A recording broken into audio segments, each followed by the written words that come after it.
la importancia de conocer un poco más de este tema de la ansiedad, ¿no? Porque a veces es una frase que normalmente solemos utilizar, ay, tengo ansiedad, ¿no? Y a veces de repente necesariamente no es ansiedad, ¿no? Entonces es importante entrar a fondo con respecto a este tema, pero me gustaría empezar con esta frase en donde nos dice que no permitas que la ansiedad te controle, tú eres más fuerte y tienes el poder de superarla, ¿no? Esta frase nos recuerda que aunque la ansiedad pueda ser por momentos muy abrumadora, en momentos difíciles, no debemos de permitir que tome el control de nosotros, ¿no? Es normal sentir ansiedad en ciertas situaciones, pero también es importante reconocer y saber que tenemos la capacidad y la fuerza interior para enfrentarla y superarla, ¿no? A veces esta ansiedad nos puede paralizar, pero podemos tomar las medidas para manejarla de una manera saludable, ¿no?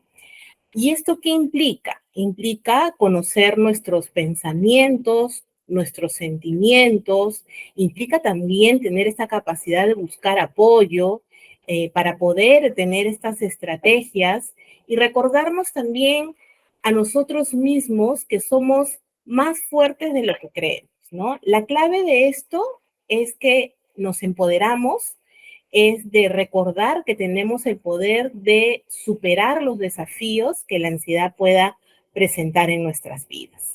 Entonces, hoy día vamos a conocer lo que es la ansiedad, vamos a poder diferenciar la ansiedad normal y la ansiedad patológica, vamos a hablar acerca de estos factores que probablemente nos pueden hacer más vulnerables en presentar un cuadro o un trastorno de ansiedad y vamos a identificarla y finalmente vamos a tener algunas herramientas para poder enfrentar la ansiedad. La siguiente.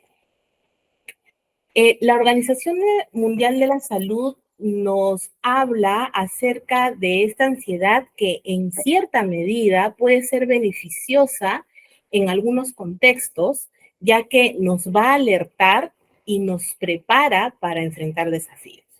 Por ejemplo, ¿no? Cuando estamos en una situación de peligro, la ansiedad nos ayuda a estar alerta, a tomar medidas para protegernos, ¿no? El día de ayer se celebró, recordamos este sismo que fue en el 2007, este terremoto en el 2007, donde el epicentro fue en Ica, ¿no? Y a partir de ahí se le dio mucha más importancia el tema de tomar ciertas medidas, precauciones, la mochila de emergencia, los constantes simulacros, ¿no? Entonces, obviamente, el estar siempre alerta a la posibilidad de un terremoto nos genera ansiedad, pero también nos brinda esta capacidad de tomar medidas para proteger, ¿no? Pero, sin embargo, cuando la ansiedad se vuelve excesiva o persistente en situaciones cotidianas, puede afectar negativamente en nuestra calidad de vida, ¿no? Entonces, por un lado, la ansiedad es una respuesta natural que nos ayuda a adaptarnos, a sobrellevar situaciones estresantes, pero hay que tomar en cuenta que cuando se vuelve abrumadora o constante, es importante buscar formas de manejarla de manera saludable. Entonces, esto cuando encontramos, por un lado, ¿no? Esta ansiedad supuestamente que nos ayuda a adaptarnos, pero también hay esta ansiedad en donde puede ser excesiva o persistente. Estamos hablando ya de dos tipos de ansiedad, ¿no? Un poco para diferenciar de la ansiedad normal y de la ansiedad patológica. La ansiedad normal, ¿no? Se refiere a una emoción que tiene el propósito adaptativo en nuestras vidas, ¿no? Hay que tomar en cuenta esta frase, adaptativo en nuestras vidas. Actúa como un sistema de advertencia interna que nos alerta sobre una necesidad de tomar acción, ¿no? Esta emoción surge de manera natural en respuesta a situaciones que puede representar una amenaza o un desafío para nosotros, ¿no? Y a veces más nos preocupamos probablemente de lo que pueda pasar, del futuro, ¿no? O a veces también es simplemente pensamientos, no necesariamente hay una situación que está sucediendo en ese momento que nos genera ansiedad, ¿no? Entonces, un poco lo que les decía hace un momento, ¿no? Nos enfrentamos a una situación desconocida, a un evento estresante, esta ansiedad normal nos alerta y nos lleva a tomar medidas, ¿no? En respuesta saludable, ¿no? Que nos va a ayudar a estar atentos, a enfrentar situaciones, ¿no? Y obviamente esta es una respuesta útil que nos ayuda a adaptarnos y a enfrentar desafíos en la vida cotidiana y de manera efectiva. Pero por otro lado está esta ansiedad patológica, ¿no? Esta ansiedad que refiere, que va mucho más allá, obviamente, de lo normal y que tiene un impacto significativamente negativo en la vida de la persona, ¿no? En lugar de ser una respuesta adaptativa a situaciones estresantes, esta ansiedad patológica se convierte en un obstáculo, ¿no? Que interfiere de manera considerable en el funcionamiento cotidiano del individuo, ¿no? Esta ansiedad se vuelve tan abrumadora que puede desencadenar en un estado de desadaptación donde la persona va a tener dificultades para llevar a cabo sus actividades diarias, para mantener sus relaciones interpersonales saludables, para enfrentar desafíos de manera efectiva, ¿no? Entonces, esta ansiedad patológica suele manifestarse de manera persistente y puede estar asociada con síntomas físicos, síntomas emocionales, ¿no? Acá es muy importante reconocer que esta ansiedad patológica puede tener un impacto significativo en la calidad de vida de una persona. Ya genera ese estado o este comportamiento un poco disfuncional en todas nuestras áreas de la vida. Es por eso que es crucial buscar apoyo profesional para manejar y tratar este tipo de ansiedad. Y definitivamente en Smart Doctor pues tenemos los mejores profesionales que te van a poder brindar estas estrategias para poder manejar tu ansiedad. Entonces, ¿qué es el trastorno de ansiedad? Este trastorno se refiere a una condición, ¿ok? En la cual una persona va a experimentar la ansiedad de manera persistente y una preocupación incontrolable durante al menos mínimo 6 meses, ¿ok? Entonces, aquí es muy importante porque a veces como que vivimos muy en automático, ¿no? Nos levantamos, salimos, el trabajo, llegamos, hacemos cosas de la casa de repente, si tenemos hijos, si tenemos familia, ¿no? Y estamos en constante automático y no nos permitimos estar en un espacio en donde autoevaluarnos y saber cómo estamos en nuestro día a día, ¿no? Podemos tener muchas quejas físicas, pero como decíamos al principio, nos olvidamos un poquito de enfocarnos en nuestra salud mental. Entonces, a diferencia de la ansiedad normal que podemos sentir en ciertas situaciones estresantes, el trastorno de ansiedad se va a caracterizar por ser excesivo y mal adaptativo, ¿no? Y esto significa que la intensidad de la ansiedad es desproporcionada en relación a la situación, ¿no? Y en lugar de ser útil, interfiere de manera significativa en la persona, ¿no? Entonces, hay preocupaciones excesivas que pueden llegar a ser muy abrumadoras y que dificultan en la capacidad de la persona para llevar actividades cotidianas y para mantener un funcionamiento saludable. Y bueno, acá podemos señalar que los trastornos de ansiedad se pueden manifestar de diversas formas, ¿no? Como ataques de pánico, fobias específicas, ansiedad generalizada, y estas van a estar acompañadas de síntomas físicos, síntomas emocionales, ¿no? Entonces, si una persona experimenta este tipo de ansiedad, reitero, el apoyo de un profesional es muy importante. Eh, los especialistas, tanto médicos, médicos psiquiatras, psicólogos, tenemos este manual, ¿no? En donde nos brinda una clasificación, es el CIE-10, y nos brinda una clasificación de los trastornos de ansiedad, ¿no? En cada uno de estos trastornos, si ustedes se fijan, hay una serie de códigos en cada uno, tienen criterios diagnósticos, ¿no? Y estos criterios diagnósticos nos permiten a nosotros, los especialistas, conocer a profundidad qué tipo de trastorno tiene. Y, por ejemplo, en el caso de médicos psiquiatras, si ve la necesidad de alguna medicación, pues va a tener la medicación apropiada. Para un psicólogo clínico, en mi caso, voy a poder generar mi plan estratégico para desarrollar mejor mi psicoterapia, ¿no? Las más comunes en los trastornos de ansiedad, tenemos la ansiedad generalizada, tenemos las fobias sociales, los trastornos mixtos también, ansiedad con depresión, y también están los trastornos obsesivos compulsivos con sus diferentes comorbilidades, podríamos decir, ¿ok? La siguiente, por favor. Entonces, ¿cómo y dónde puedo tener ansiedad? ¿No? A menudo tendemos a asociar la ansiedad con sentimientos de agitación o inquietud, ¿no? Pero también es importante comprender que en realidad la ansiedad muchas veces se va a presentar de diferentes formas, incluso en momentos en los cuales podemos estar en calma, ¿no? Y cuando hablo con los consultantes me dicen, pero es que yo he estado tranquila y de repente me aparecieron una serie de síntomas, ¿no? La inquietud, las palpitaciones, y no he estado haciendo nada.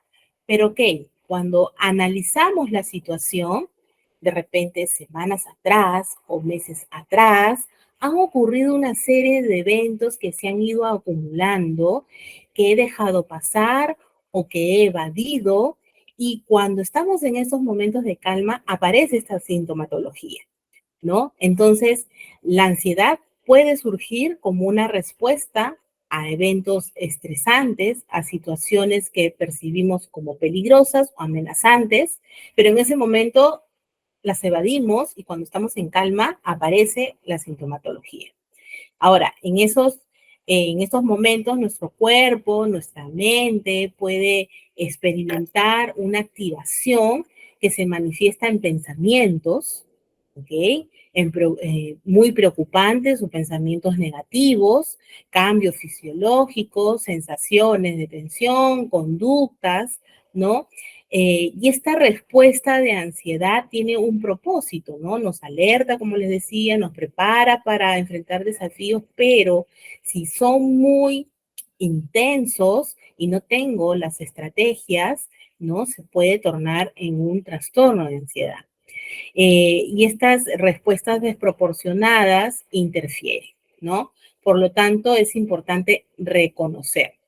Pero al yo reconocer, también puedo identificar cuáles serían los factores de riesgo. La siguiente, Eli. Y estos factores de riesgo de la ansiedad son diversos elementos que pueden contribuir al desarrollo y a la intensificación de la ansiedad en una persona, ¿no? Estos factores pueden interactuar entre sí y varían según cada individuo, según su contexto, según sus experiencias, ¿no? Por ejemplo, tenemos la historia familiar, ¿no? La historia familiar puede tener un impacto en la predisposición de la ansiedad. Si hay antecedentes de trastornos de ansiedad en la familia, es probable, ojo, no es determinante, sino probable que exista una mayor probabilidad de desarrollar ansiedad. Porque nuestro primer espacio cuando nacemos, ¿no? Nuestros primeros aprendizajes, nuestros primeros conocimientos, nuestras primeras pautas de crianza, creencias, esquemas, etc., es en la familia. Y si en la familia tenemos algunos de nuestros padres, hermanos, cercanos, ¿no? Con las personas con las que estoy creciendo, presentan cuadros de ansiedad o trastornos de ansiedad, yo ya estoy aprendiendo a responder de la misma manera. Entonces ahí ya tengo un antecedente que me hace más vulnerable, unido al factor genético. Hay evidencia científica en donde los genes pueden jugar un papel en la susceptibilidad a la ansiedad, ¿no? Entonces, si tienes parientes cercanos con trastorno de ansiedad, puedes tener un mayor riesgo de experimentar ansiedad. Como les digo, es una probabilidad, no es determinada, ¿no? Por otro lado, está el abuso de sustancias, ¿no? El consumo excesivo de abusos de sustancias como el alcohol, las drogas o a veces medicamentos, nos automedicamos, también la cafeína, también los energizantes, ¿no? Pueden aumentar esta probabilidad de desarrollar ansiedad, ¿no? Además, la ansiedad también puede ser una forma de síntomas de abuso de sustancias, ¿no? Una persona que tiene un trastorno de abuso de sustancias, obviamente va a generar que presente ansiedad. Condiciones médicas, ¿no? Hay ciertas condiciones médicas como las enfermedades cardiovasculares, hipertensión, hipertiroidismo, problemas neurológicos, que pueden contribuir en la aparición de síntomas ansiosos. Los factores socioeconómicos, ¿no? El entorno socioeconómico de una persona puede influir en la ansiedad, la falta de recursos, el estrés financiero, las dificultades laborales, ¿no? Pueden ser factores desencadenantes. El estilo de vida, y yo creo que en este punto siempre estamos reiterando y a veces somos un poco repetitivos, ¿no? Porque estos son uno de los factores más importantes para un trabajo preventivo y un mejor manejo en nuestra salud mental en general. Y ahora en este tema que estamos tocando de la ansiedad, ¿no? Un estilo de vida saludable con una alimentación adecuada, con un buen ejercicio, ¿no? Va a ayudar en este proceso de manejar mejor la ansiedad. Pero a veces hay personas que tienen un estilo de vida poco saludable, con una dieta deficiente, falta de ejercicio, malos hábitos del sueño, entonces aumenta esta vulnerabilidad a la ansiedad, ¿no? Y eventos estresantes en personas susceptibles, ¿no? Estas situaciones estresantes como la pérdida de un ser querido, rupturas amorosas, despidos laborales, ¿no? Que son cambios significativos y que pueden desencadenar ansiedad en personas que son más susceptibles debido a estos factores. Ahora, es importante destacar que estos factores no necesariamente causan ansiedad por sí mismas, pero sí pueden influir, ¿no? En su desarrollo o exacerbación, ¿no? Entonces, identificar y abordar estos factores en la terapia puede ayudar a comprender mejor la ansiedad, ¿no? Y algo también muy importante, ¿no? Porque a veces los consultantes me dicen, mira, mi compañero, mi compañera, ha pasado lo mismo que yo, pero yo soy la que tengo más ansiedad y él lo superó al toque, ¿no? Él estuvo un par de días mal y de ahí lo superé. Y acá también tiene otro factor importante, son las características de personalidad de cada persona. A veces podemos vivir una misma situación, pero cada uno va a tener diferentes estrategias de cómo enfrenta esa situación y las características de personalidad también entra a tallar mucho en este punto. La siguiente, por favor. Entonces, ¿cómo las identifico? ¿No? La sintomatología que vamos a experimentar son reacciones que van a escapar del control de la persona, ¿no? Y acá también es muy importante detallar esto, el tema del control, ¿no? A veces queremos tener control de todo, hasta de nuestro propio cuerpo. Y eso suma que tengamos más ansiedad, ¿no? Entonces, el control de la persona y que tienden a repetirse si los detectamos y los tratamos correctamente. ¿Cuáles son estos áreas en donde se presenta esta sintomatología? Tenemos los factores somáticos, emocionales, conductuales y sociales. Y en lo somático es muy importante ir detectando, por ejemplo, si se presenta palpitaciones, taquicardias, mareos, sensaciones de inestabilidad, náuseas, sensaciones de malestar de estómago, sudoración excesiva, sensación de ahogo, temblores, rigidez o debilidad muscular, insomnio, tensión muscular, hormigueo, fatiga, dolor de cabeza, etc.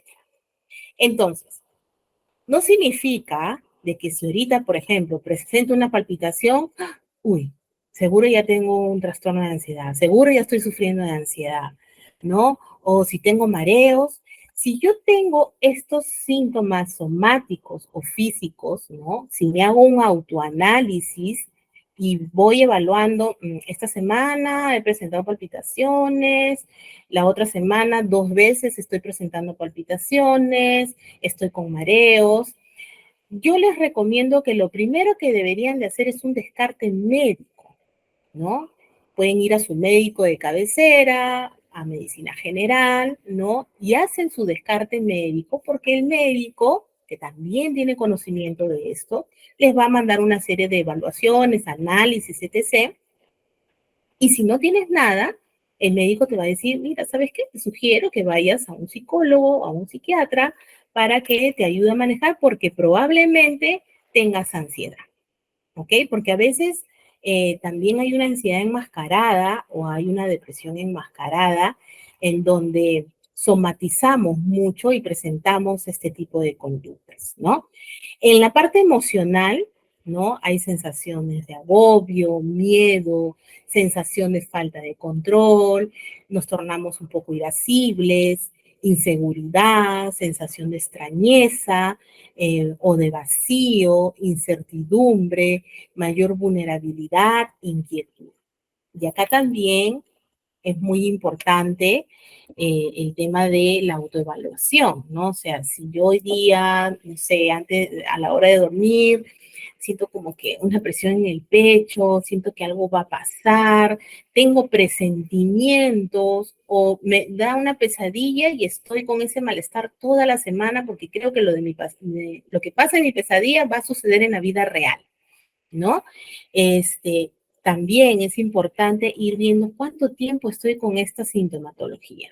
Y en lo conductual, puedo estar muy hiperactivo, estar muy agitado, o también puedo estar muy hipoactivo, no tengo ganas de ni siquiera levantarme para ir al trabajo, estoy muy lento, tengo muchos bloqueos, reacciono de manera impulsiva, contesto mal, levanto la voz, ¿no? O cuando estoy, por ejemplo, en una reunión de trabajo, hay una necesidad de escapar, de huir de esa situación. Peor si estoy frente a una evaluación, que tengo que presentar un proyecto a mis jefes y quisiera encerrarme en el baño y no salir, ¿no?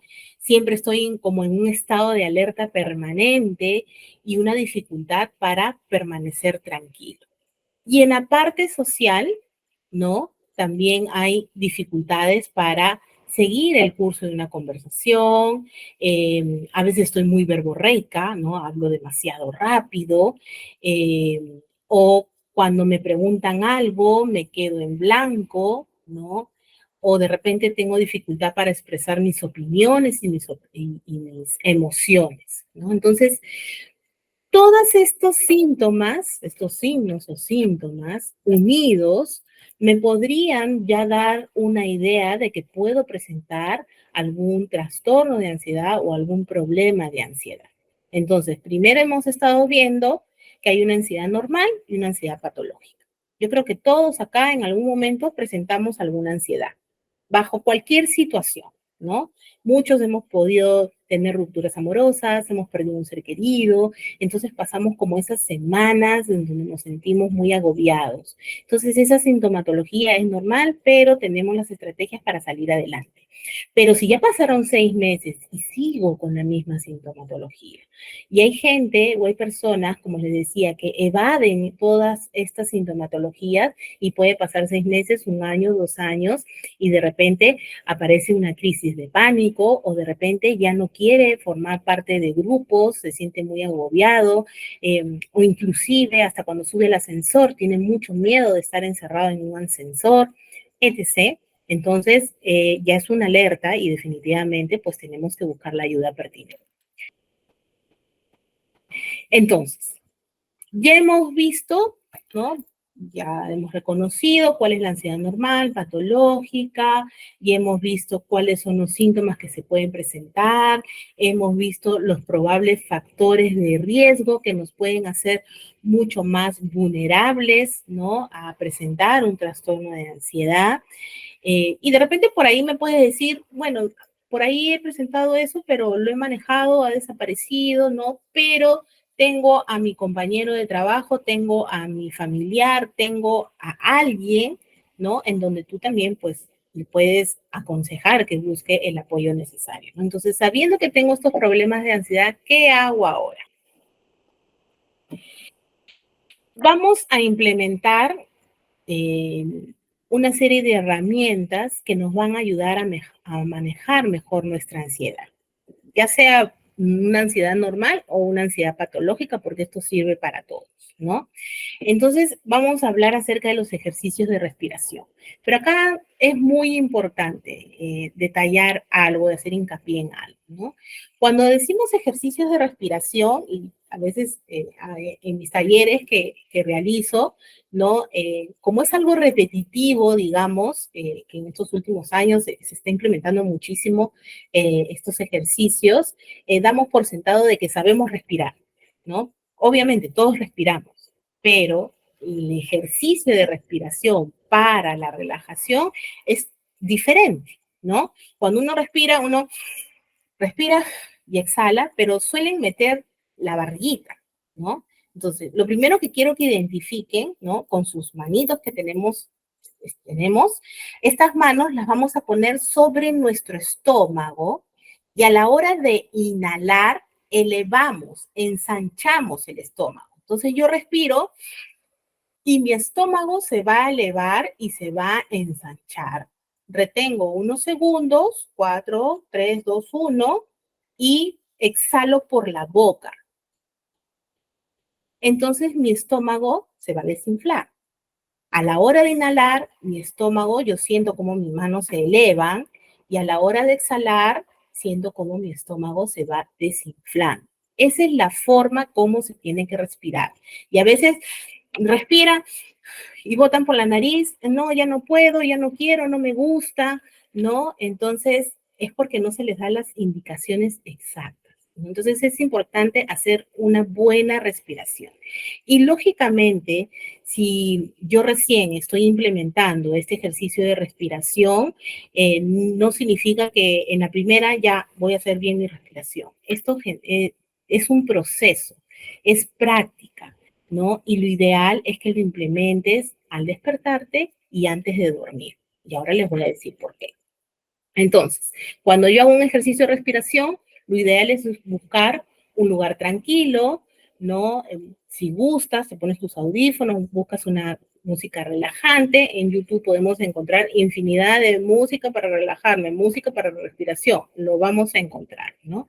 Y de repente esto lo puedes implementar tu área de trabajo porque no necesitas de tanto tiempo, 1 minuto, 2 minutos, buscas un espacio donde puedas estar tranquilo, ¿no? O cuando estás en tu casa, como les digo, a la hora de despertar y a la hora de dormir, sentado o acostado. Y vas a realizar la respiración profunda. Inhalas, ¿no? Elevas tu barriguita, sostienes 4 o 5 segundos, ¿no? Y de manera imaginaria puedes hacer un conteo regresivo. Si quieres hacer 5, 4, 3, 2, 1 o 1, 2, 3, 4 hasta 5.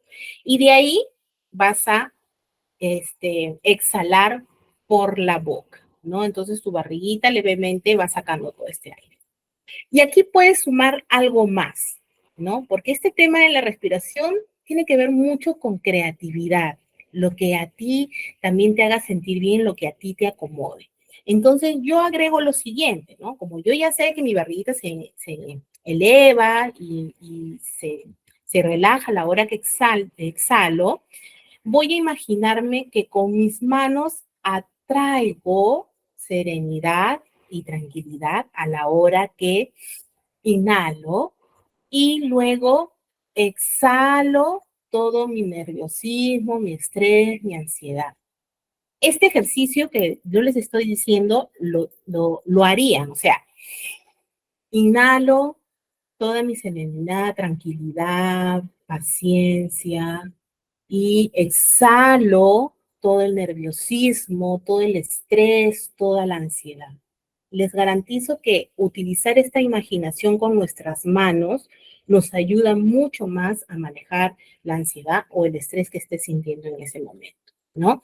Entonces es como que atraes aire limpio, desintoxicas todo tu cuerpo y eliminas todo lo tóxico. Este ejercicio, atraer y eliminar, ¿no? Sumado a esto, esta herramienta, la técnica del 333, se utiliza y se implementa en algunos pacientes que tienen trastornos de pánico, ¿no?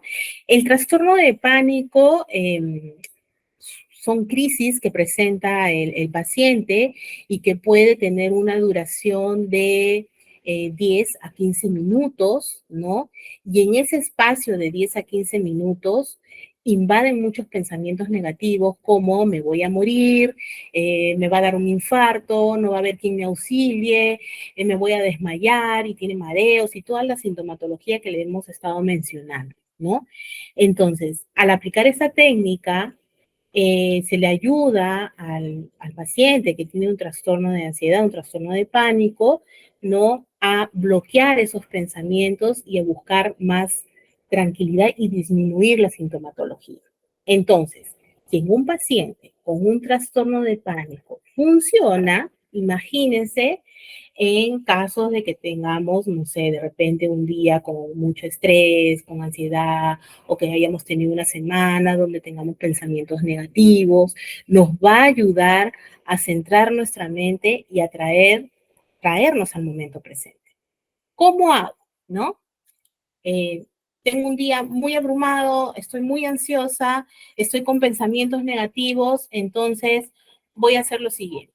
Voy a describir 3 cosas que puedo ver, voy a nombrar 3 cosas que puedo escuchar y voy a mover 3 partes de mi cuerpo.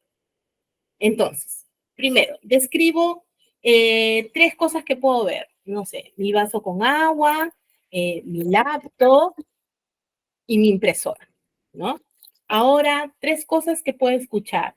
Un perrito que está ladrando en la calle, el ventilador de mi laptop y la televisión que está prendida en el primer piso, ¿ok?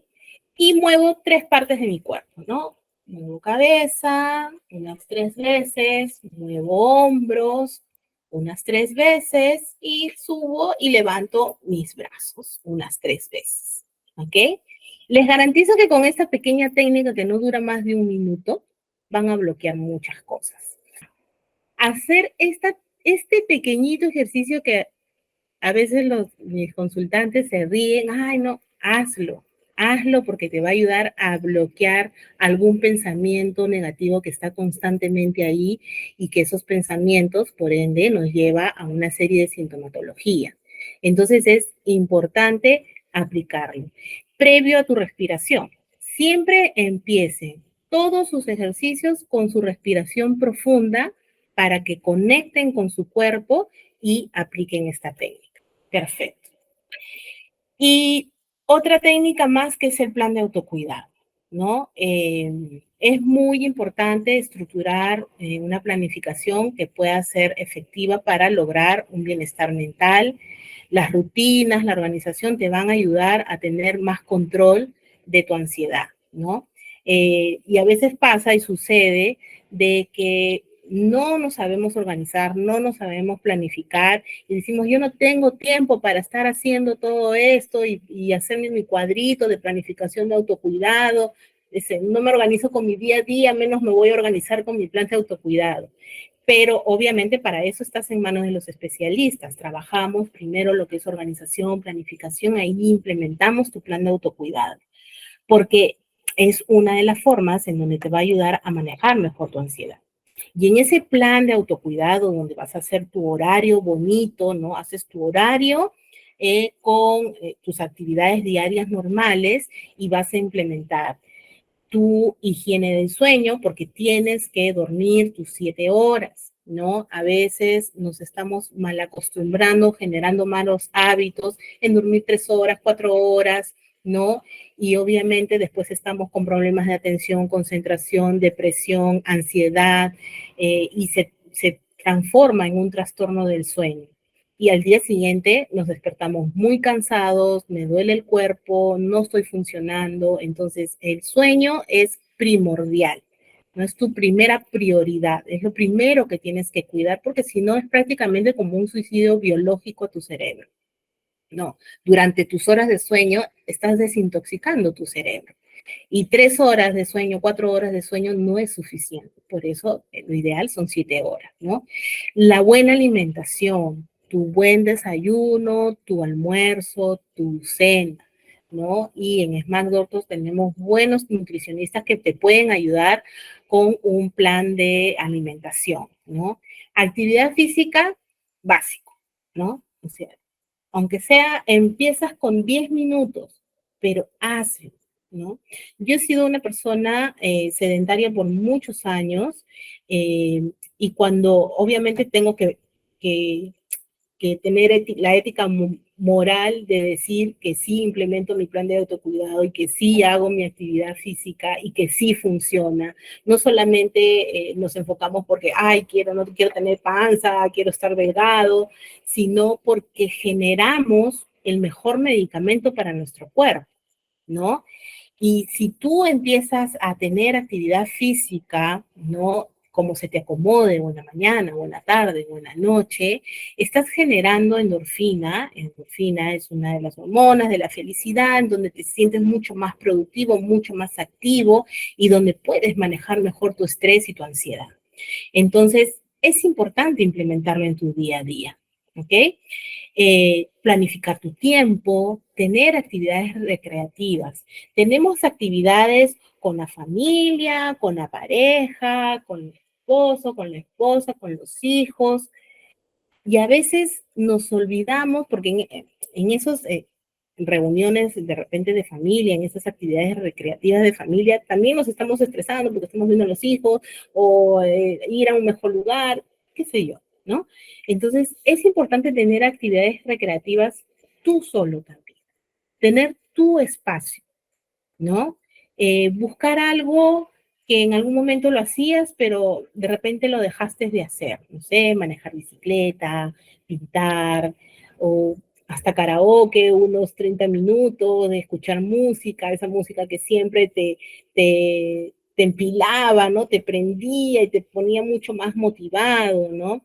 Las conexiones sociales también es importante y lamentablemente en la pandemia muchas personas se desconectaron de otras personas, ¿no? Estas relaciones sociales se vieron muy afectadas, en donde encontramos un índice bastante alto de personas que ya no se querían conectar con otras personas, ¿no? Como que se acostumbraron a estar encerrados, ¿no?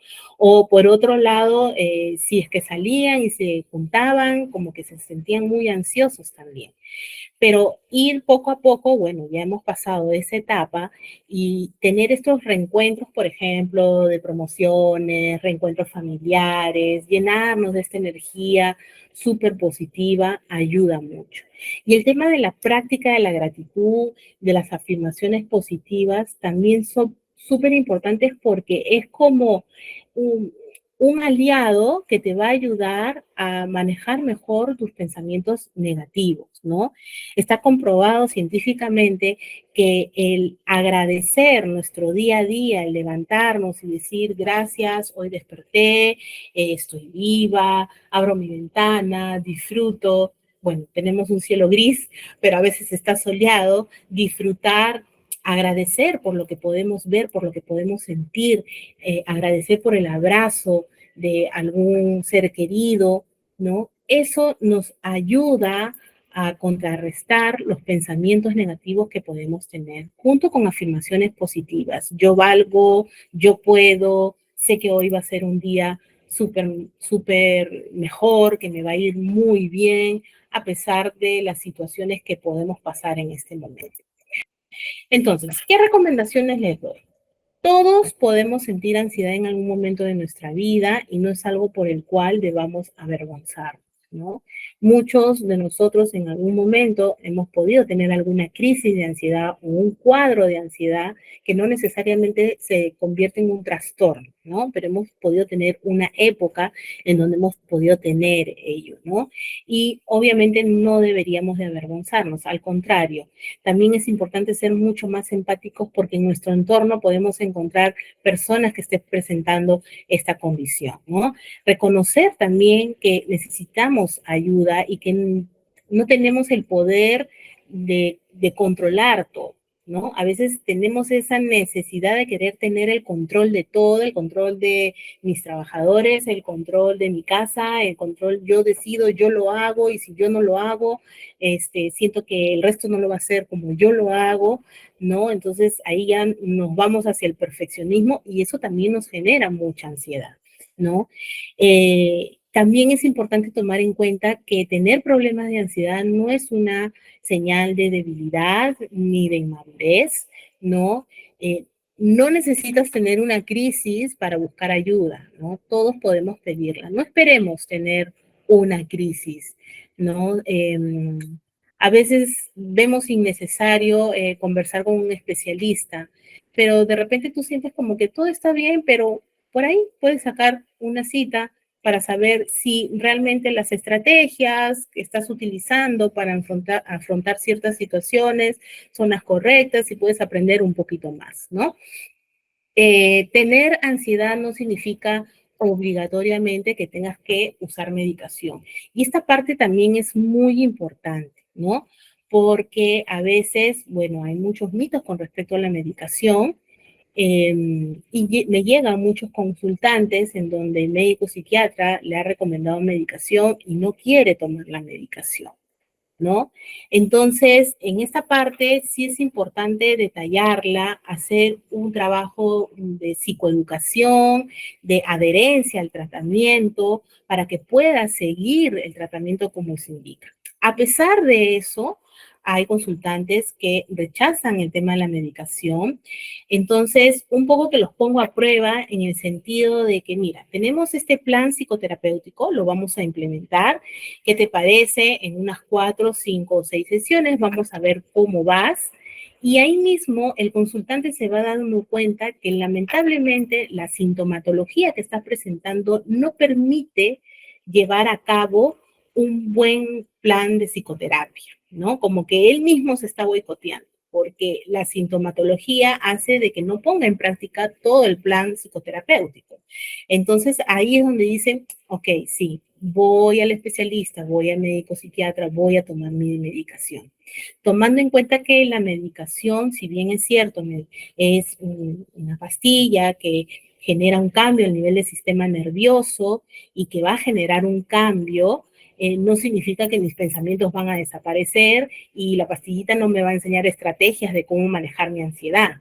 Es por eso que es un trabajo multidisciplinario, psicoterapeuta, psiquiatra, en caso sea necesario, ¿no? Entonces ahí vamos implementando mejor nuestro plan psicoterapéutico y al tiempo, si es que el psiquiatra ve la necesidad, va bajando la dosis hasta que ya de repente no necesite la medicación. Y no es que la ansiedad va a desaparecer al 100%. Vas a de repente presentar, seguir presentando cuadros de ansiedad, pero ya aprendiste en tu psicoterapia estrategias de cómo manejar tu ansiedad. ¿no? Es importante ayudar a crear conciencia en tu entorno y por último, ¿no? No juzgues a quien lo sufre. Cualquier tipo de problemas de salud mental, ¿no? Es muy importante ser empáticos, es muy importante también dar el apoyo y dar las recomendaciones. Esta frasecita que me gusta mucho y que dice que la ansiedad puede ser un invitado incómodo, pero tú eres el anfitrión y decides cómo manejarla, ¿no? Sugiere de que la ansiedad, aunque a veces pueda sentirse como una presencia no deseada o incómoda en nuestra vida, es algo sobre lo cual sí tenemos el control, ¿no? Imagina que tú eres el anfitrión, ¿no? De una reunión y la ansiedad es como un invitado inesperado, ¿no? Y aunque no puedas evitar que aparezcas, sí eres capaz y tienes el poder de decidir cómo interactuar con ella y cómo manejarla. Pero a pesar de ello, si sientes que no puedes manejarla, definitivamente, ya sabes que en Smart Doctor tienes los mejores especialistas que te van a poder ayudar en todo este proceso. Bueno, espero que les haya gustado esta información que les he brindado, estas técnicas que les sugiero que por favor lo implementen en su día a día, ¿no? Su respiración, su técnica de CRC3, su plan de autocuidado, ¿no? Que son básicos para que ustedes puedan manejar mucho mejor su ansiedad.